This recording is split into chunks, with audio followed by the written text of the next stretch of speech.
Hey guys, this is Theuberelite, and this is a video talking about Chains of Command and Animate Weapon in general, just to showcase some theory crafting and give some knowledge about how Animate Weapon works and scales, because a lot of people have come to me asking about this chest and how to utilize it to the best of its ability, and things like that.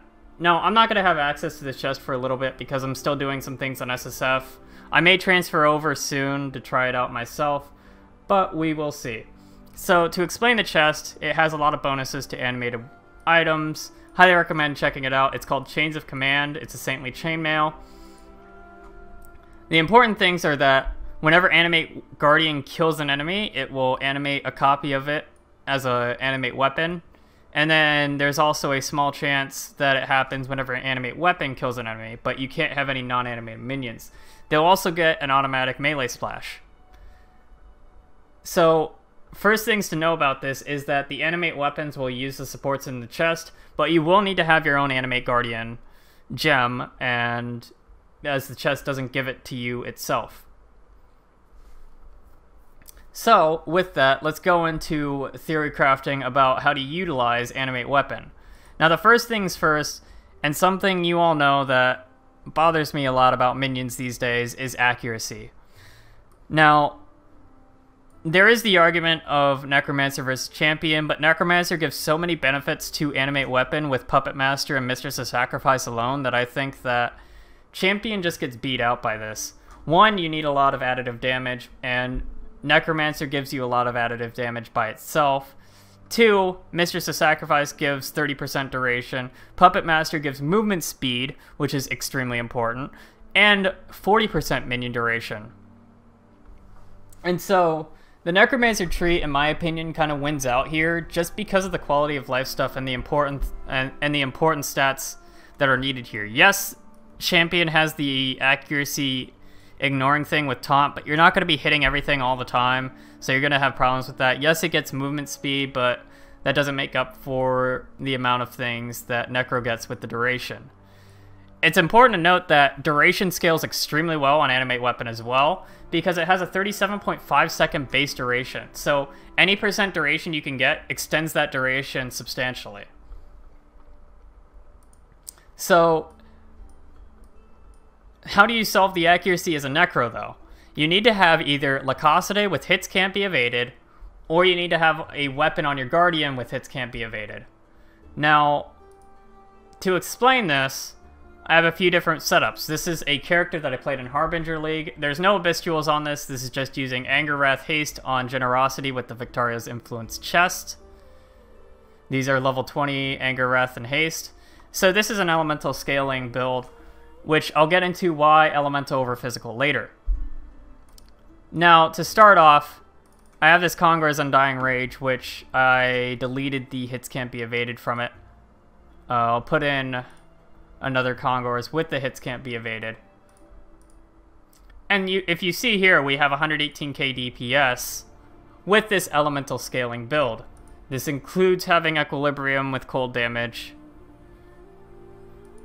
Now, if we change this weapon, also to note the links is LE Focus, Added Lightning, Melee Splash, Minion Damage.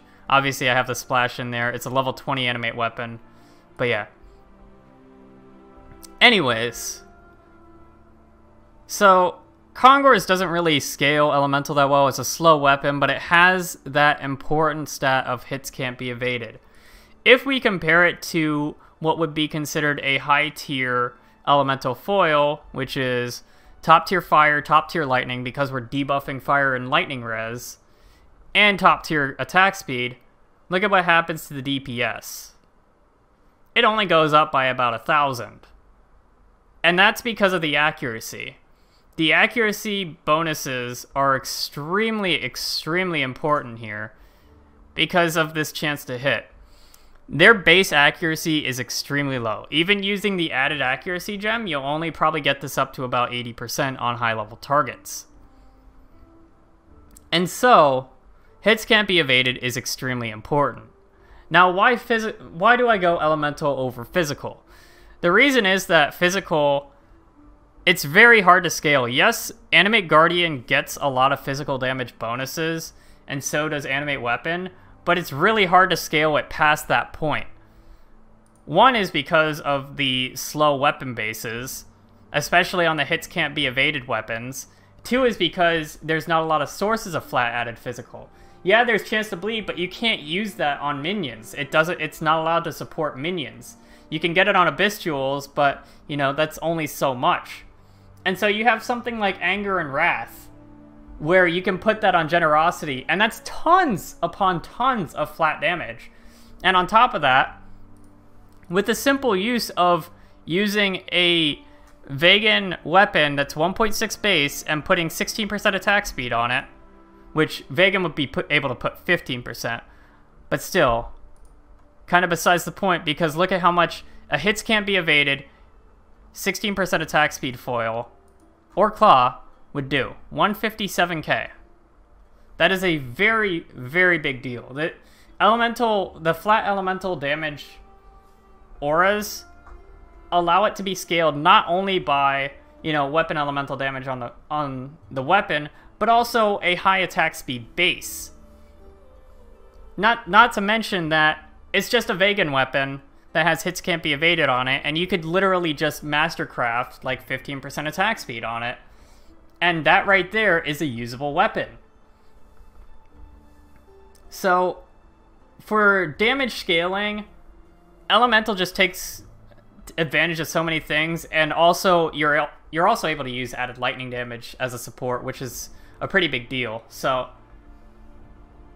basically, don't try to scale physical, try to scale elemental if you can, especially because you can use equilibrium. And yes, physical would also be able to use equilibrium because you can use things like hatred and fist of lightning, and then maybe equilibrium fire, but it's still kind of hard to scale it past that point, whereas elemental has a lot of ways to scale it. On top of that, you would be able to get, you know, things like flat added fire, flat added lightning on Abystuals now, so there's also that to account for. Now let's talk about some issues with Chains of Command. One of the biggest things is that if you compare the damage bonuses of Animate Weapon has that huge base damage and that huge attack speed bonus. 252% base damage is a very, very big deal. That basically means straight up that you are multiplying your damage in the end by 2.52. And you're also getting higher attack speed.